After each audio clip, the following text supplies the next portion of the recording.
banal na santatlo, iisa sa pagkadyos, nagkakaisa sa pag-ibig at gawa.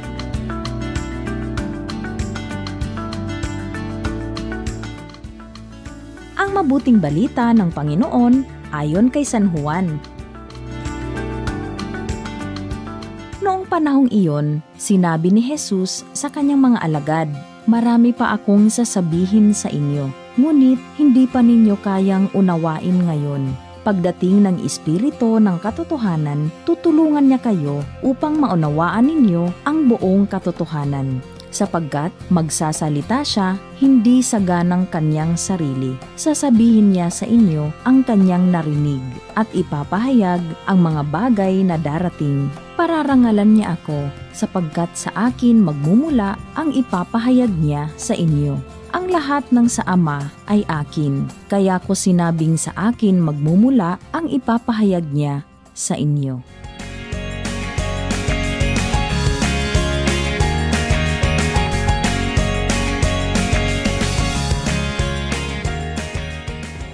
Mga bata, ngayon ay ipinagdiriwang natin ang dakilang kapistahan ng Santissima Trinidad o Banal na Santatlo. Ano nga ba ang Banal na Santatlo? Kapag tayo ay nagdarasal mga bata, sinisimulan natin ito sa pag-aantanda ng krus. Sabay ang pagbigkas ng mga salitang sa ngalan ng Ama at ng Anak at ng Espiritu Santo. Amen. Ang Ama, Anak at Espiritu Santo ay ang tinatawag natin na Banal na Santatlo, ang iisang Diyos na may tatlong persona. Hindi sila tatlong magkakaibang Diyos, kundi iisang Diyos. Ang mga persona ng Diyos ay hindi magkahiwalay sa kanilang pagka-Diyos at sa gawa. Subalit, sa iisang kilos, ang bawat isa ay naghahayag ng kani-kanilang katangian. Isipin ninyo ang araw bilang halimbawa. Ito ay may liwanag, init at bilog na anyo. Hindi tatlong araw,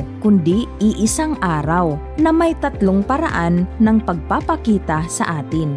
Ganito rin ang misteryo ng Banal na Santatlo. Kahit mahirap lubos na maunawaan ang misteryong ito, mahalaga na alam natin na ang Diyos ay pag-ibig at nais niyang makilala natin siya. Sa Ebanghelyo, sinabi ni Jesus, "Marami pa akong sasabihin sa inyo, ngunit hindi pa ninyo kayang unawain ngayon. Pagdating ng Espiritu ng katotohanan, tutulungan niya kayo upang maunawaan ninyo ang buong katotohanan." Kung paanong nakikilala natin ang Ama sa pamamagitan ni Kuya Jesus, ganoon din naman ipinakikilala sa atin ni Kuya Jesus na ang Espiritu Santo ang tutulong sa atin na maunawaan ang lahat ng itinuturo niya sa atin, lalo na ang tungkol sa katotohanan ng Diyos. Sa Banal na Santatlo, makikita natin na ang Diyos ay palaging kasama natin. Ang Ama na lumikha, ang Anak na nagturo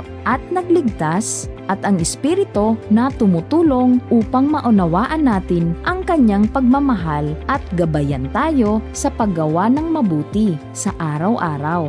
Kahit hindi natin lubos na nakikita ang Diyos, nararamdaman natin siya sa pamamagitan ng kanyang pagmamahal at kabutihan sa ating buhay. Halimbawa, sa pagmamahal ng ating pamilya. Kapag inaalagaan tayo ni nanay o tatay, iyon ay yakap din ng Diyos sa atin. Ginagamit niya ang mga mahal natin sa buhay para ipadama ang kanyang pagmamahal. Isa pang halimbawa ay ang magandang kapaligiran, langit, bulaklak, mga hayop at mga punong nagbibigay lilim ay mga regalo ng Diyos. Nararamdaman natin ang kanyang kabutihan sa kagandahan ng kanyang nilikha. Ganon din sa katahimikan ng panalangin. Kapag nagdarasal tayo at nakakaramdam ng kapayapaan o saya sa puso, nariyan ang Diyos na tahimik na nakikinig at nagmamahal sa atin. At marami pang ibang paraan ang Diyos ng pagpaparamdam niya ng pagmamahal sa atin.